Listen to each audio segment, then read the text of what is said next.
You're listening to the Art of Procurement, episode 135. And the Art of Procurement is underwritten by Palanbridge, the strategic procurement on-demand business that I co-founded earlier this year. So if you need on-demand access to procurement subject matter expertise and market intelligence, provided at the activity, the process, or the project level, and without the cost of long-term consulting, please check us out. It's at www.palanbridge.com.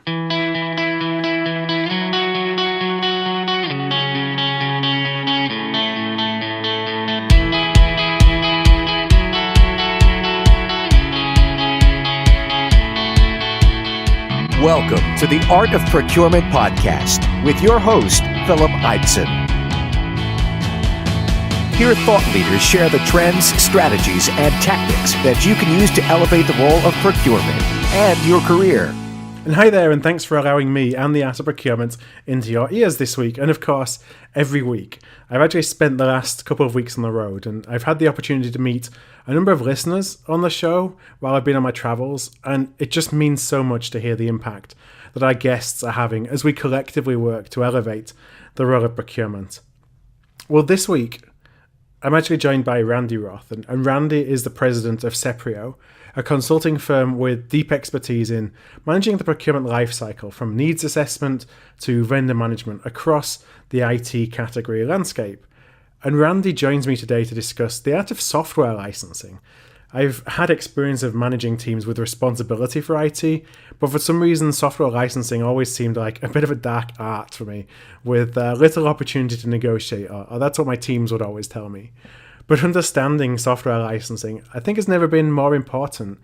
Gone are the days when this was only relevant in the IT space. Now, services that touch all areas of the business are being positioned as SaaS products, from HR to legal. There's lots in between. So much that whatever you buy, whatever category you're responsible for, you're likely to come across at some point software licensing and the issue of software licensing. In today's show, Randy shares the different types of software licenses, some of the characteristics and considerations when deciding whether or not to move from a traditional on-premise model, for example, to a SaaS contract. And Randy also shares some tips on how to maximize the value of your spend with larger software providers, the one that you're probably used to trying to negotiate with and perhaps without much success.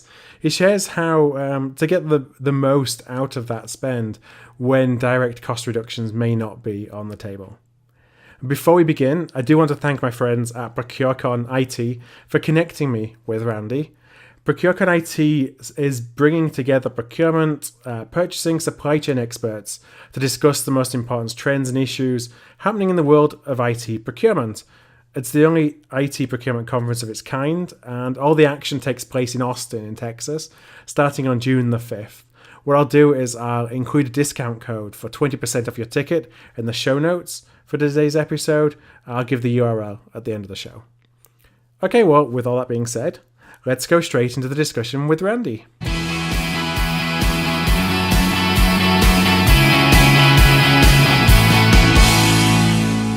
So hi everybody, and welcome to today's Art of Procurement. And today, as I mentioned in my introduction, I'm joined by Randy Roth. Randy is the President of Seprio, a consulting company that specializes in contract negotiations for software, for hardware, for IT services, basically anything across the IT spectrum. So, Randy, welcome to the show. Thanks, Phil. When we talked before we hit the record button, you shared with me that you basically talked yourself into a procurement job, I think. And I'd just love for you to share, your procurement origin story with listeners so they can just get to know your background a little bit more. Sure. So I grew up in programming, in IT. I've got 17 years of experience in IT first.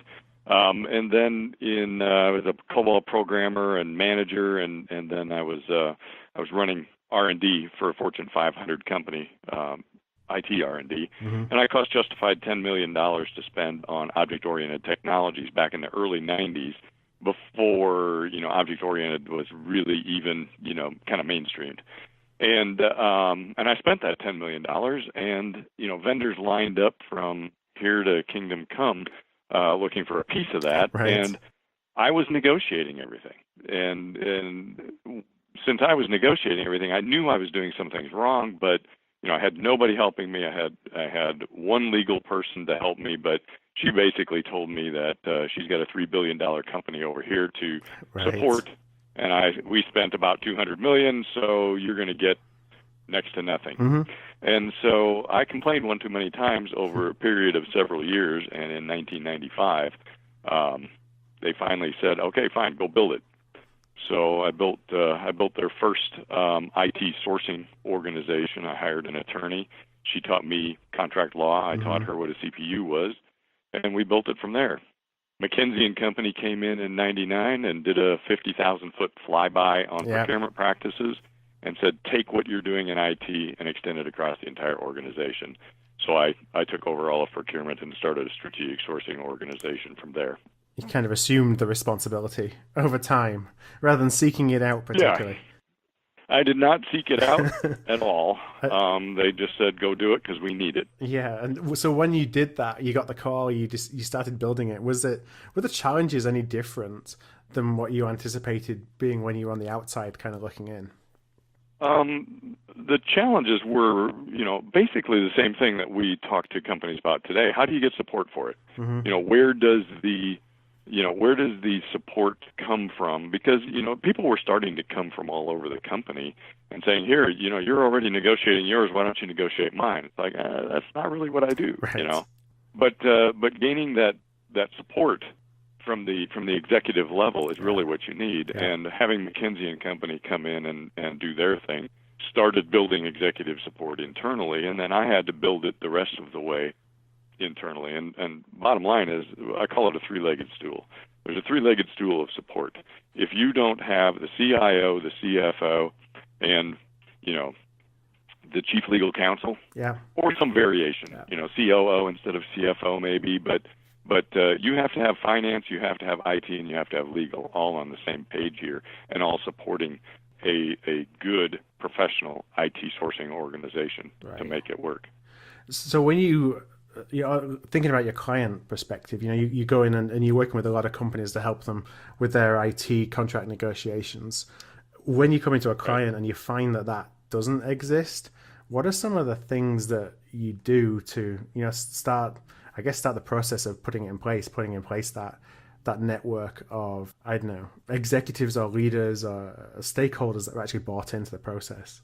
Okay, so normally, when we're talking about that sort of thing, we're talking to one of the executives who may or may not have full support for it, but is at least interested enough to talk about it. Right.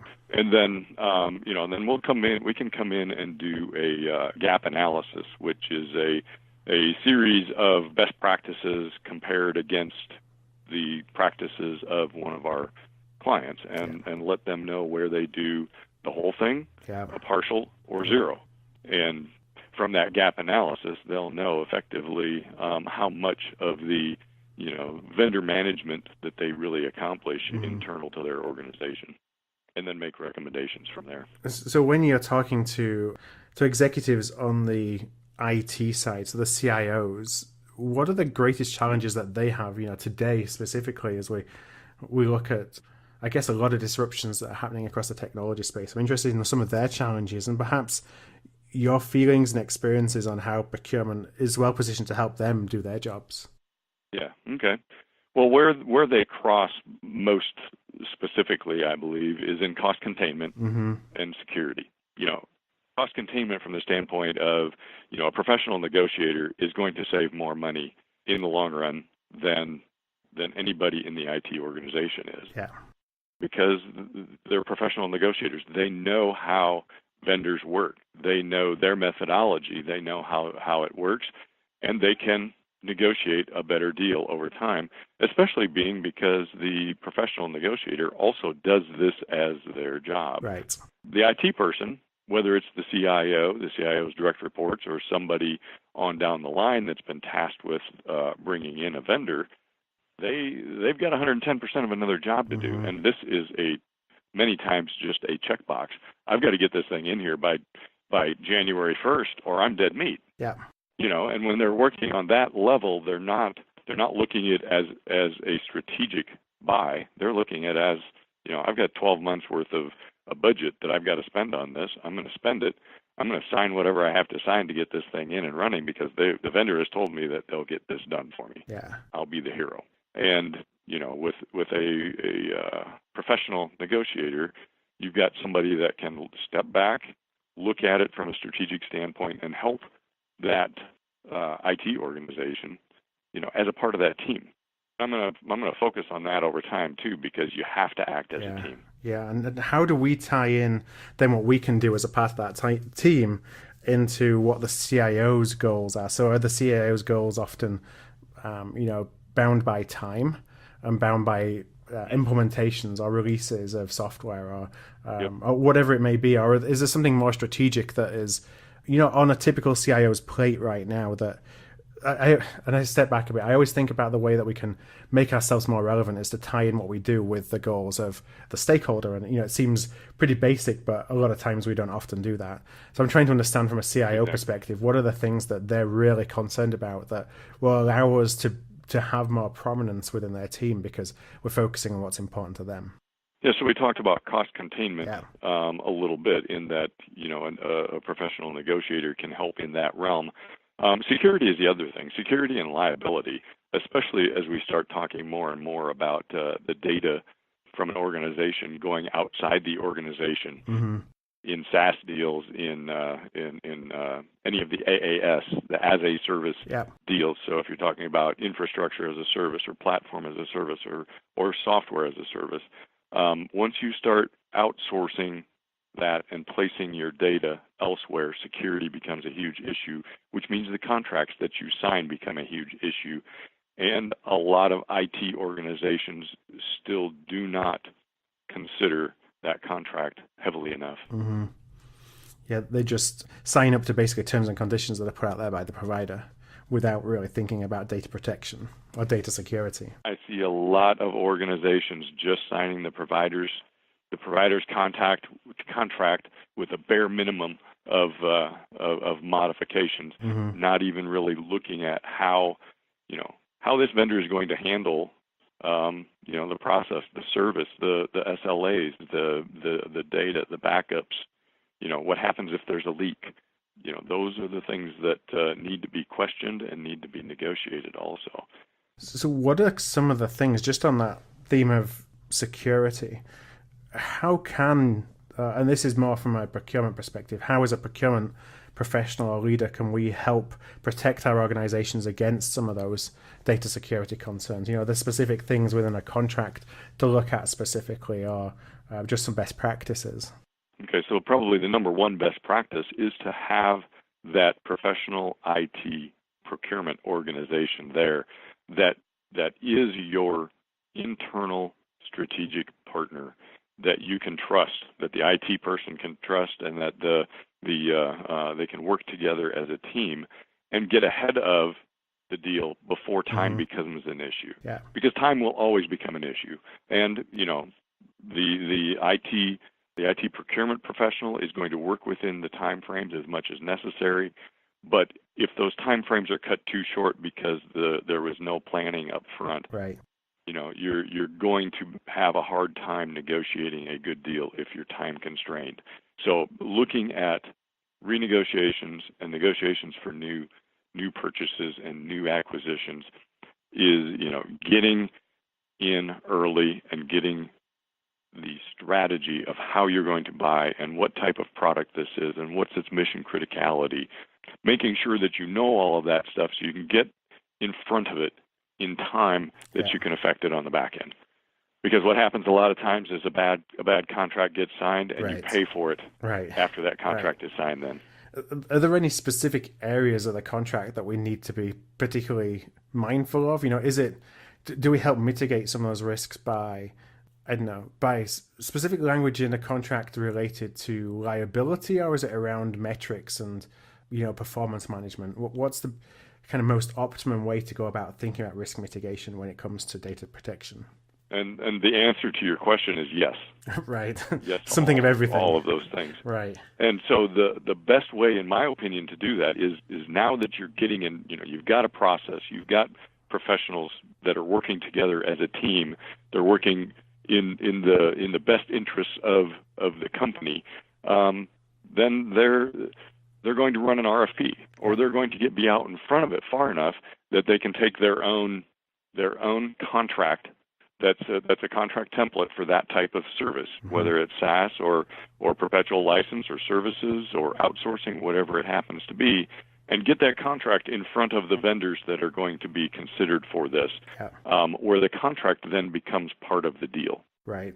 There is a whole host of things within any given contract that become issues, some of them larger issues than others, obviously, but if you can put your contract that's built to your specifications, that is built to protect you as the customer, not the vendor, and you want to protect both of you, so you're looking for a balanced contract. Right. Whereas the vast majority of vendor agreements are heavily slanted towards the vendor, if not 100% slanted towards the vendor as far as liability is concerned.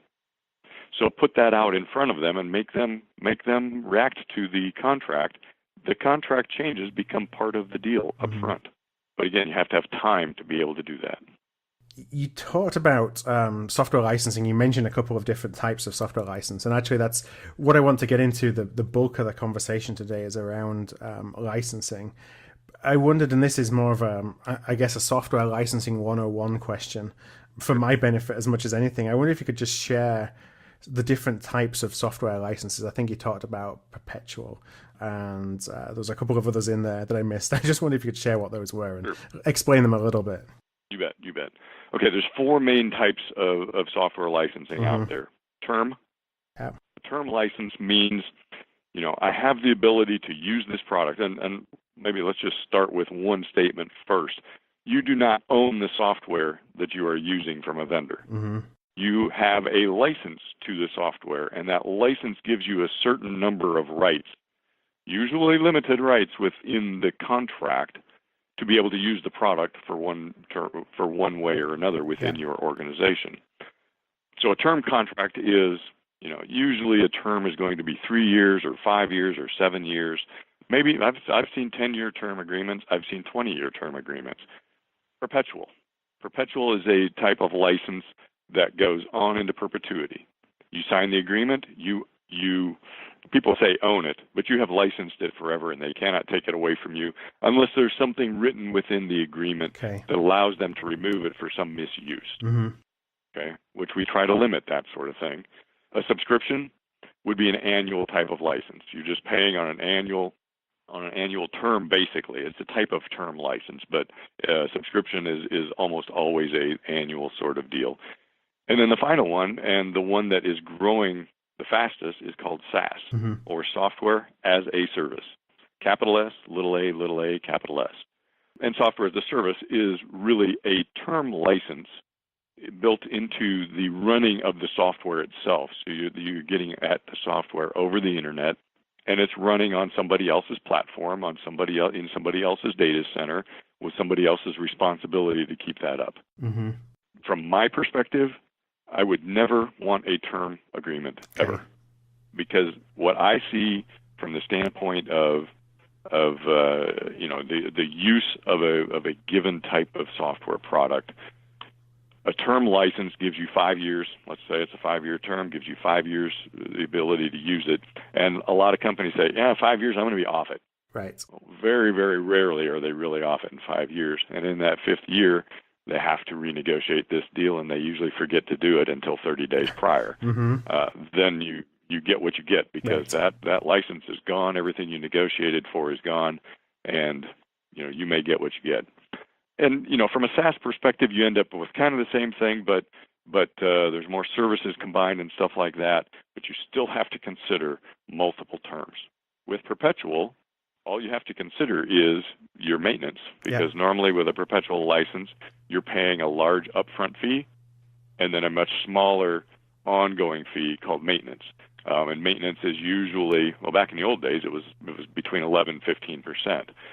But it grew over the years to today, 18% is about the lowest you can get, up to 22% or so.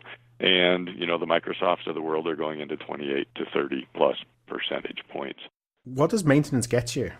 Maintenance gets you you're buying research and development, you're buying new versions, you're buying updates and upgrades.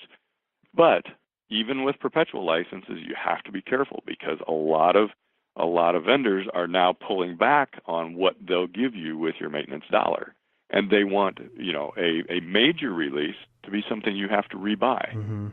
So that's another negotiating point as to what do I get with my maintenance dollar. So you want the lowest amount of maintenance with the highest amount of capability with it. So you want new releases, major and minor, all updates, upgrades, changes, and fixes. So it's R&D and it's delivery of fixes and services, all combined into that maintenance dollar. I see. How about you mentioned the 4 types, the annual subscription. I just wonder if you could share a little bit more about those, when they were used, when not to use them. Well, annual subscription is usually a type of product that can be easily removed. You're using a product and it's certainly not mission critical. It's probably not even mission important. And you just pay for it at the end of the year. If you didn't have it anymore, it probably wouldn't make any difference to your organization, or you would just go buy from somewhere else. Yeah. It's that sort of product that you would use an annual subscription for. Never would you use an annual subscription for a mission critical system. It's more of a commoditized software that essentially you can buy it from different people, does the same thing, doesn't have much integration, if any. Right. Exactly. Yeah. And then from a SaaS perspective, well, do you want me to dive into that? Yes, please. No, I'd love to understand a little bit more about SaaS, and also how the model suddenly appeared on us. It feels like everything's as a service, but it's relatively new, I think, in terms of a contract model. So how did we get to being in a software as a service, a SaaS world? Yeah. So software as a service has been around for 15 years or more at some level. But over the last 5 years, it has seen explosive growth because there are positives to using a SaaS-based product. Some of the positives are for the customer is it's easier to jump onto a new product. I mean, you can usually be up and running in sometimes in a matter of days, or a matter of hours or minutes in under certain circumstances. But usually the implementation is much, much faster than bringing it on site and bringing it up and running it on site and that sort of thing. Version control, getting new versions up and running. You've got somebody else's IT organization doing that. So it's and your IT organization isn't burdened with having to throw on a new version and that sort of thing every 60 days, every 6 months, once a year, depending on how often new versions and fixes and stuff like that are put out. So there are definitely some benefits, and those are the benefits that have been selling SaaS models. And what happens a lot of times also is SaaS products are not necessarily being sold to IT. SaaS products are being sold into the business as services. Right. And they're buying them as services, and they may not even have a license associated with the contract that gets signed, even though they're using software. And we would always advise against that. But IT doesn't even know about a lot of the SaaS products that are out there running and what data is going out there. So, it depends on the policy within IT. Does the CIO own everything that runs on a CPU, no matter where that CPU happens to be? And that's an internal question that needs to be discussed. And my advice is always that the CIO have that responsibility, and that the CIO know every system that's running within their organization and have to be consulted on that system, because the data tends to be owned by IT, but that data is now going outside your four walls. Yeah, and often it's users that are going and buying it themselves, just on an individual basis, not even a departmental basis. So somebody can go and buy a Box or a Dropbox account and pay $10 on their corporate credit card. Many times. Yeah, exactly. Yeah. Without you as an IT organization knowing about it. And then it's only then when you have a scale and Box or Dropbox, I'm just using those as examples because I think I read a case study about it, then come and say, hey, you've got 2,000 users. Did you know that? Let's do a corporate deal.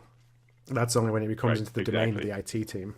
Yep, and they are doing that. In fact, one of our clients just had that happen last week. Right. Yeah.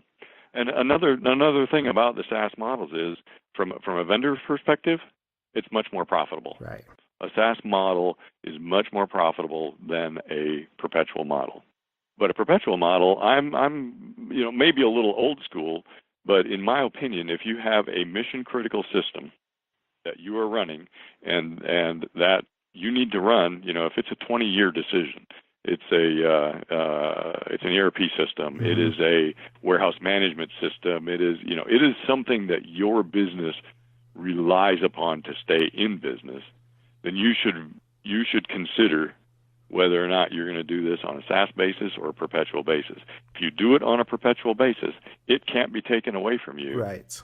And you can normally negotiate the maintenance costs and how much maintenance costs can go up, so that you should be able to calculate the most it would cost you over a 20-year period.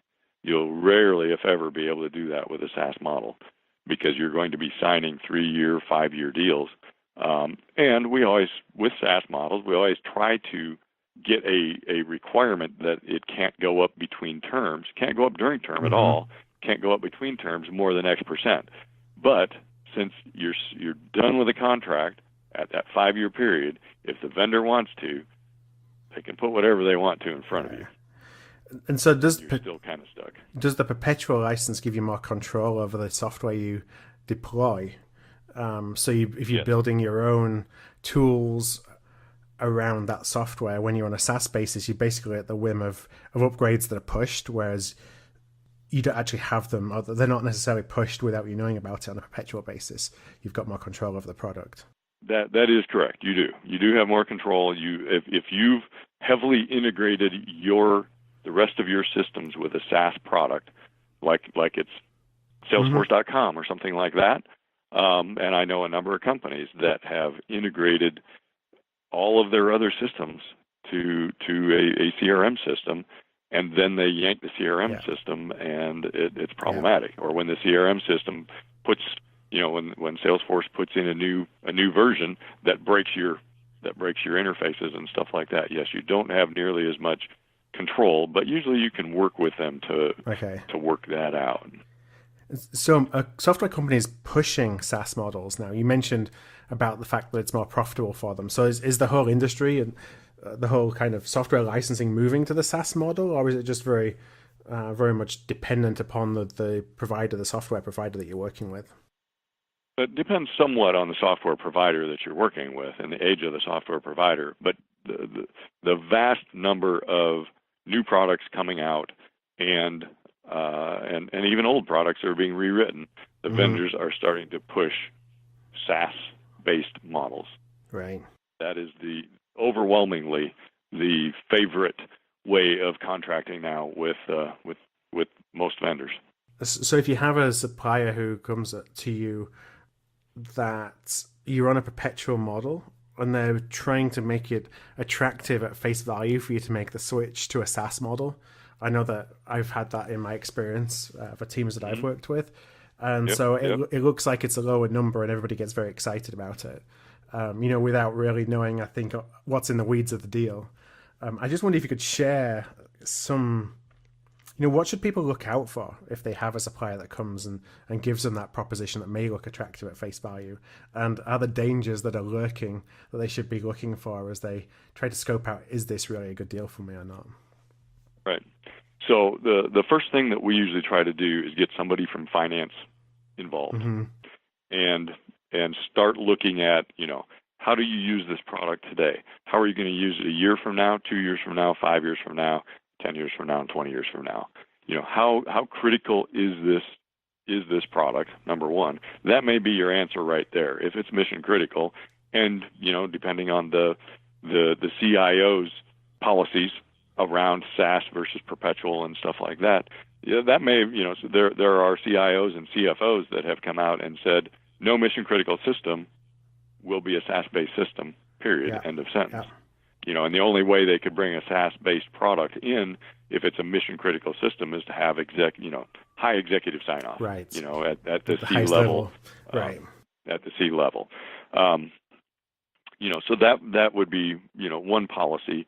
But if they're really thinking about doing this, get finance involved and run an ROI. What's your return on investment? Where are you coming up with your advantages in this product itself? How is this product paying for itself? And if you've been on a perpetual model and you're paying maintenance, and maintenance was 18 to 20% of whatever you had paid for it 5 years ago, what are you going to pay for this product for the next 5 years? And from a SaaS base, what are you going to pay for it for the next 5 years? Now, when you talk about SaaS-based, you're no longer running that product on your systems. So you don't have the same support needs. You don't have the same level of requirements to keep people around and stuff like that. But most companies already have their data center supported. If they've got a data center, which they should, if they're running it themselves, that it's already supported, so it's a sunk cost. So, are you going to eliminate people? This is the same thing you go through when you go to outsource, because you are effectively outsourcing a portion of your software. Interesting. And so go through a 5-year TCO. Your total cost of ownership for 5 years. If it's a very strategic project, you may want to extend that to 10. Yeah. And figure out what you're going to pay for it, and you're going to have to make assumptions as to how much it's going to cost you 3, 5, 8, 10 years from now. That's interesting. You make a reference to outsourcing, because outsourcing is something I have a lot of experience in. IT, not as much, and I'd never really made the connection between the two. But as you talk about it, it makes perfect sense that you are essentially outsourcing, the deliverable that comes from the software. And there's all the decisions that go into the internal support you need as part of that, versus, like you say, you're kind of buying that all in one package from the outside. Right. So when we wrote we provide template agreements to many of our customers. And when we wrote our SaaS agreement, 7 or 8 years ago probably, we took a combination of a services agreement, a software license agreement, and an outsourcing agreement, and took each of the portions of those agreements that made sense in a SaaS environment and mashed them together into a SaaS agreement. That's effectively what it is. But I look at it as you're outsourcing a certain portion of your business. One of the things, and I'm sure you get asked this question many, many times, it's something that always crops up with software because they're the biggest players. And I'm sure that, as I ask this, there isn't a perfect or a simple answer, but I want to go ahead and ask anyway. I'm interested in some keys to negotiating with the giants, of the software space, whether it's an Oracle, an SAP, a Microsoft. I'm sure there's others out there, especially when, on the face of it, you don't have much leverage, because I think there's very few that think they have leverage with companies like that, given, the scale of those organizations versus the size of your buy. What are some of the tips or keys to negotiating with them? Well, you already talked about, the biggest tip, and that is leverage. Yeah. Microsoft pretty much has the corner of the market of desktops. So you're not going to have a lot of leverage there. But Microsoft is also getting, and all of them are getting more into other applications. Interesting. Yeah. So when you go to expand your application world, that's when you take the strategic advantage to then negotiate everything that you've got going on. You're looking at it more holistically, so that you've got things that they actually want that may be outside of their core product, but in areas that they're wanting to grow their business. Exactly. And, with Oracle's database is extremely hard to negotiate. Although you've got more and more companies that are considering jumping off of Oracle and jumping on to SQL and IBM, just because, they're tired of some of the ways that Oracle negotiates around their databases. But Oracle also sells applications, and use a potential application buy as leverage to negotiate the rest of your deal Right. with Oracle and reset. Vendors aren't going to give you something for nothing. Right. So you have to figure out what it is you can give them at the same time making a good deal for you. And a lot of it is around strategy. Mm-hmm. And a lot of it is around, being willing to work within your own company.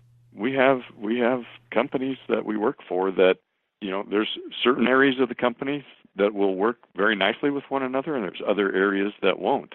And which is amazing to me that they won't. But there are companies out there that will leave money on the table, and lots of money on the table, because they don't want to work internally with somebody else. Right. And you can't help. You Yes. have to work together as a team for the benefit of the organization.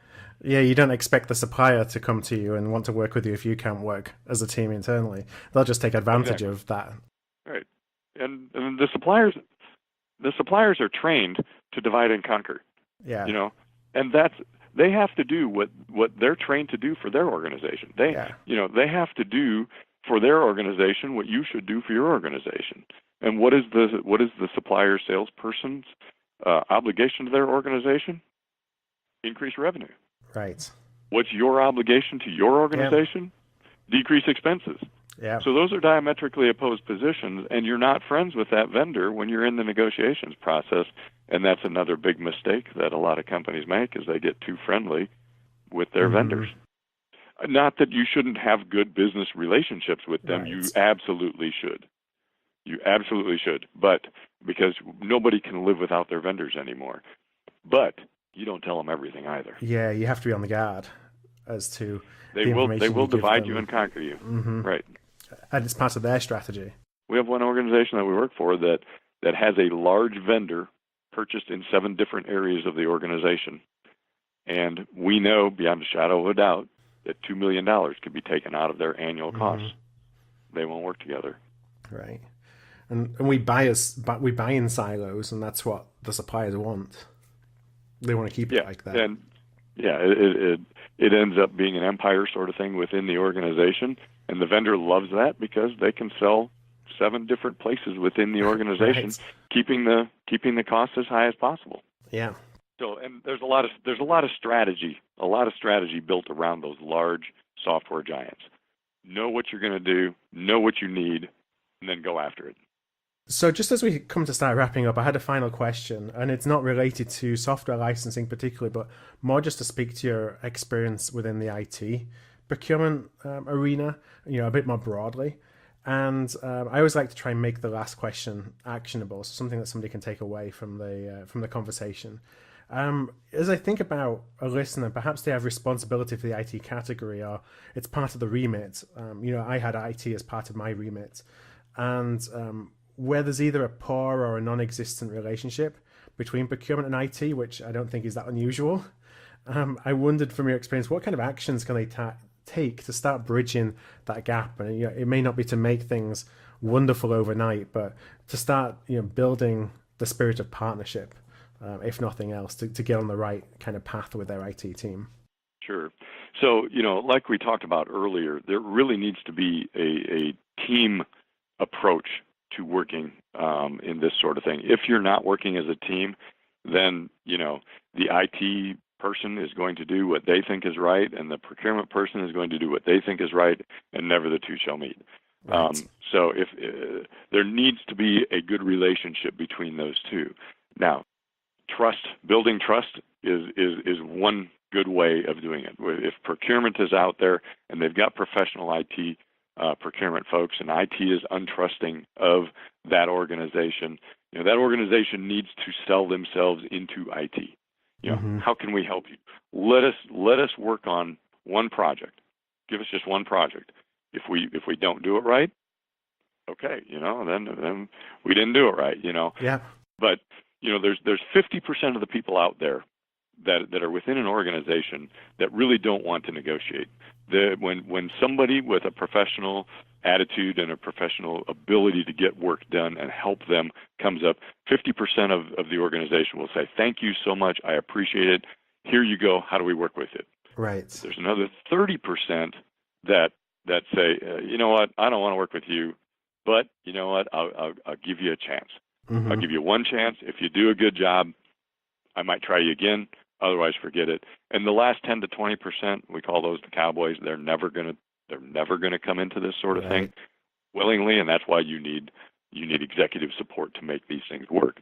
But if you can't get it done when you have procurement in one area and IT in another area, sometimes IT procurement moves to report to the CIO, where the CIO can then control that IT procurement. And I'd say in the large companies that have a professional IT procurement organization, it's probably 50-50. That's interesting. About 50% of them support run in through the up through the CIO, and the rest of them run up through a procurement organization of some sort. IT procurement is an absolute specialty.